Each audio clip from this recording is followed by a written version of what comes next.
ఓం సాయిరామ్. సాయి భక్తులందరికీ నమస్కారం అండి. అందరూ ఎలా ఉన్నారు ఫ్రెండ్స్? మన సాయినాథుని దయవల్ల అందరూ బాగుండాలని మనస్ఫూర్తిగా కోరుకుంటూ ఈ వీడియోనైతే స్టార్ట్ చేస్తున్నాను.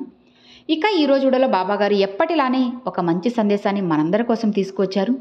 ఇక ఏమాత్రం ఆలస్యం చేయకుండా బాబాగారి సందేశం ఏంటో స్వయంగా ఆ సాయినాథుని మాటల్లోనే విందామా? తల్లి, నువ్వు ఎదురు చూసి ఏకైక కోరిక తీరబోతుంది. అసలు దేనికి కంగారు పడకమ్మా. అలా కంగారు పడి నీ అదృష్టాన్ని చేతులారా నువ్వే వెనక్కి పంపుకోకు.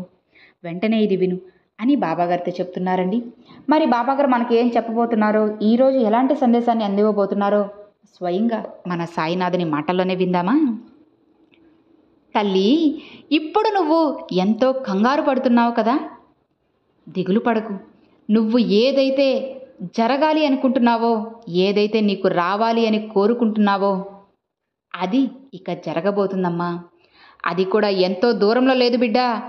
కేవలం 2 అడుగుల దూరంలో మాత్రమే ఉంది. అనవసరంగా నువ్వు కంగారు పడి ఆ అదృష్టాన్ని దూరం చేసుకోవద్దు బిడ్డ. మొదట నువ్వు ప్రశాంతంగా ఉండు. తరువాత నీ సాయి చెప్పేది జాగ్రత్తగా విన్నావు అంటే నీ అదృష్టం నీకు ఎంత దూరంలో ఉందో నీకు స్పష్టంగా కళ్ళకు కట్టినట్లు కనిపిస్తుంది. శ్రద్ధగా విను అని బాబాగారైతే ఒక చిన్న కథ రూపంలో మనందరికీ తెలియజేయబోతున్నారండి. మరి బాబాగారు మనకు అందించాలనుకున్న ఆ కథ ఏంటి అంటే, ఒక ఊరిలో ఒక తండ్రి కొడుకులైతే ఉంటారనమాట. వాళ్ళది చాలా చిన్న కుటుంబం, అలానే కొంచెం మధ్యతరగతి కుటుంబం. ఒక తల్లి, తండ్రి, ఒక కొడుకు. ఇక ఆ కొడుకు అయితే మాత్రం ఇంటర్ అయితే చదువుతూ ఉన్నాడనమాట. తాను కొంచెం అటు ఇటుగా చదువుతూ ఉండడం వల్ల వాళ్ళ నాన్న తనకు ఏం చెప్తాడంటే, నువ్వు మంచిగా ఇప్పుడుగాన మంచి మార్కులు తెచ్చుకొని అందరికన్నా ఫస్ట్ వచ్చావంటే నీకు ఒక కార్ అనేది గిఫ్ట్గా ఇస్తాను. నువ్వు ఒక స్పోర్ట్స్ కార్ నన్ను ఎప్పటి నుంచో అడుగుతున్నావు కదా, అది నీకు గిఫ్ట్గా ఇస్తాను అని చెప్పగానే ఒక 1 ఇయర్కి ఖచ్చితంగా నీకు గిఫ్ట్ అనేది ఇస్తాను. ఇప్పుడు నువ్వు మంచి మార్కులతో పాస్ అయ్యావంటే 1 ఇయర్కి నీకు ఖచ్చితంగా గిఫ్ట్ వస్తుంది అని చెప్పగానే తను సరే అని చెప్పి చాలా సంతోషంతో అసలు కష్టపడి మొత్తం మంచిగా చదివి మంచి మార్కులు తెచ్చుకుంటాడనమాట. ఇక మంచి మార్కులు తెచ్చుకున్నాక ఇక వాళ్ళ నాన్న చెప్పినట్లుగానే తను ఆగి 1 సంవత్సరం తర్వాత వాళ్ళ నాన్న దగ్గరికి వెళ్ళి అడుగుతాడనమాట. నాన్నగారు, మీరు చెప్పినట్టుగానే నేను ఒక మంచిగా మార్కులు అనేటివి తెచ్చుకున్నాను, మంచిగా నా సబ్జెక్ట్స్ అన్నీ కూడా క్లియర్ చేసుకున్నాను. ఇక నాకు తీసిస్తానన్న కార్ అనేది ఏదైతే ఉంటుందో అది నాకు తీసివ్వండి అని చెప్పి తను చెప్పగానే ఇక వాళ్ళ నాన్న ఇక ఏమీ కూడా మాట్లాడకుండా ఒక బుక్ అనేది ఒకటి తీసుకొచ్చి తన చేతిలో పెడతాడనమాట. వాళ్ళ కొడుకు చేతిలో పెట్టగానే అతను ఏమనుకుంటాడు, అసలు ఏంటి నాన్న ఇట్లా చేస్తున్నాడని చెప్పి అసలు వాళ్ళ నాన్న ఏం చెప్పబోతున్నారు, ఏమైనా చెప్పవాలనుకుంటున్నారా అన్న విషయం కూడా వినకుండా, అసలు ఏంటి నాన్న మీరు ఇలా చేస్తున్నారు, మీరు అసలు మాట మీదే నిలబడడం లేదు, మీరు నన్ను నమ్మించి మోసం చేశారు, ఇక నేను జీవితంలో మిమ్మల్ని నమ్మను, ఇక నేను మీతో పాటు ఉండను అని చెప్పి తను ఎలా అంటే అలా వాళ్ళ నాన్న అడిగేసి అసలు వాళ్ళ నాన్న ఏం అనుకుంటున్నాడో కూడా వినకుండా వెళ్ళిపోతాడన్నమాట. ఇక తను ఇల్లు వదిలి వెళ్ళిపోయి తను మంచిగా సెటిల్ అయ్యి ఒక మంచి జాబ్ తెచ్చుకొని అలానే తను పెళ్ళి కూడా చేసుకొని ఒక బిడ్డకి తండ్రి అవుతాడనమాట. ఇక తను ఒక తండ్రి అయిన తర్వాత మాత్రమే వాళ్ళ తండ్రి బాధ ఏంటో తినకి అర్థమవుతుంది. ఇక అప్పుడు ఒకరోజు ఆలోచిస్తూ ఉండగా వాళ్ళ అమ్మా నాన్నలు అయితే గుర్తొస్తారు.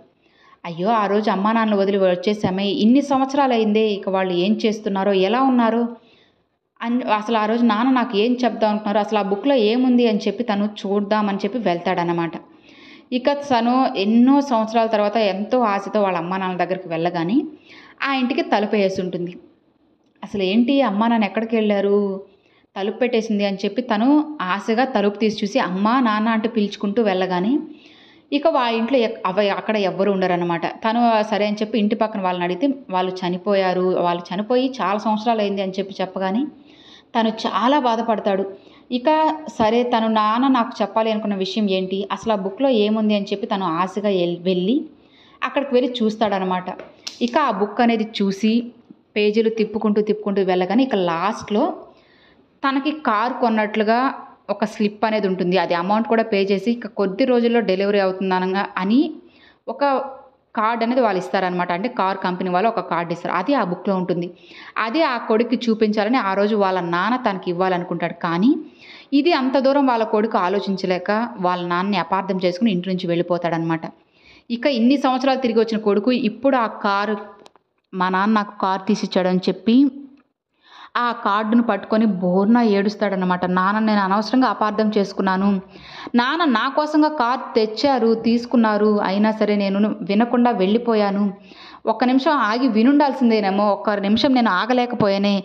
2 నిమిషాలు ఆగుంటే నాకు జీవితం ఇంకా సంతోషంగా ఉండేది. మా అమ్మ నాన్న కూడా నాకు తోడుగా ఉండేవాళ్ళు అని చెప్పి తను గుండె పగిలేలా ఏడుస్తాడనమాట.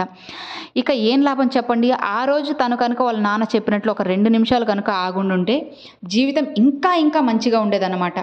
తను అలా ఆగకుండా మూర్ఖంగా వెళ్ళిపోయాడు కాబట్టి ఈరోజు వాళ్ళ నాన్న వాళ్ళని పోగొట్టుకోవడంతో పాటు తన కార్ను కూడా తను పోగొట్టుకోవాల్సి వచ్చింది.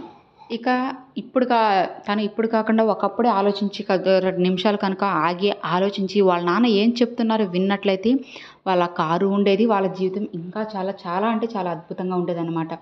సో చూసారు కదండి, ఇది ఈ కథ. ఈ కథలానే బాబాగారు మనకు చెప్పాలి అనుకుంటుంది కూడా ఇదేనన్నమాట.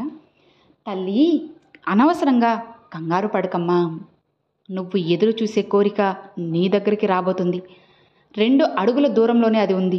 ఇలా నువ్వు ఇప్పుడు నేను చెప్పిన ఈ కథలో అనవసరంగా కంగారు పడి నీ అదృష్టాన్ని నువ్వే చేతులారా దూరం చేసుకుంటే నేను కూడా ఇక ఇంతకు మించి ఏమీ చేయలేను. నేను చెప్పాలి అనుకున్నది చెప్పేశాను. ఇక వినడం వినకపోవడం మిగతాదంతా కూడా నీకే వదిలేస్తున్నాను. ఇక వింటావో నీ చేతులారా నువ్వే నీ జీవితం నాశనం చేసుకుంటావో నీ ఇష్టం. నీ సాయి చెప్పినట్లు వింటావు కదా. ఇక ఎలాంటి ఆలోచనలు పెట్టుకోకుండా సంతోషంగా ఉండు. నీకైన అదృష్టమం, నువ్వు కోరుకున్న మంచి జీవితం, నువ్వు కోరిన కోరిక అన్నీ కూడా నీ దగ్గరికి వచ్చేస్తున్నాయి. ఇక కొద్ది దూరం మాత్రమే ఉంది. కాస్త ఓపికతో ఉంటావు కదా. నీ సాయి చెప్పింది అర్థమైందా? ఇక సంతోషంగా ఉండు అని బాబాగారితో చెప్తున్నారండి. సో చూశారు కదండి, బాబాగారు ఈరోజు ఒక కథ ద్వారా మనకి ఒక చక్కని సందేశాన్ని కూడా అందించారు. ఇక చాలామంది కూడా ఇక్కడ చేసే తప్పు ఇదే ఫ్రెండ్స్. కొన్ని రోజుల్లో మీ కోరిక తీరిపోతుంది అని కాస్త ఓపిక పట్టలేక బాధపడిపోతూ మీ ఆలోచనలు మార్చుకోవడమో, లేదంటే దూరంగా వెళ్ళిపోవడమో, వచ్చే అదృష్టాన్ని ఆపేసుకోవడమో, ఇట్లా ఎంతోమంది అయితే కంగారు పడుతూ ఉంటారు. ఇప్పుడు నేను చెప్పిన స్టోరీ అనేది అసలు నేను చెప్పాలి అంటే కొంతమంది జీవితాలు ఇది రిలేటెడ్గా కూడా ఉంటుంది, కొంతమంది జీవితాల్లో జరుగుండొచ్చు కూడా, నాకు తెలియదు. కాబట్టి బాబాగారు మనకి ముందే ఈ సందేశాన్ని ఎందుకు పంపారు అంటే, మనకి రాబోయే అదృష్టాన్ని మన చేతులారా మనం పోగొట్టుకుంటున్నామని బాబాగారు మనకి చెప్పకనే చెప్పారన్నమాట. కాబట్టి బాబాగారు ఎప్పుడైనా సరే ఒక సందేశం కానీ ఒక మాట కానీ ఇచ్చారు అంటే దాని వెనక ఒక అర్థం పరమార్థం ఏదో ఒకటి ఉంటుంది. కాబట్టి మీరు ఏమాత్రం కూడా నిర్లక్ష్యం చేయకుండా బాబాగారు చెప్పిన మాటలన్నిటినీ కూడా మనసులో జాగ్రత్తగా పెట్టుకొని బాబాగారు చెప్పినట్లుగా నడుచుకుంటూ బాబాగారు చెప్పినట్టు వింటూ ఉండండి. జీవితం అనేది నందనవనంలా పూలవనంలో చాలా అంటే చాలా అద్భుతంగా ఉంటుందన్నమాట. సో ఇక మరి చూశారు కదండి, అది వీడియో. ఈరోజు బాబాగారు పంపించిన ఈ మంచి సందేశం మీ అందరికీ ఎంతో బాగా నచ్చింది అని చెప్పి ఆశిస్తున్నాను. మరి ఈరోజు బాబాగారు పంపించిన ఈ సందేశం మీ అందరికీ నచ్చినట్లయితే ఒక చిన్న లైక్ చేయండి. మరికొంతమంది సాయి భక్తులకు షేర్ చేయండి. ఫస్ట్గా మన ఛానల్ చూసేవాళ్ళు సబ్స్క్రైబ్ చేసి సపోర్ట్ చేయండి friends. Thanks for watching. Om Sairam.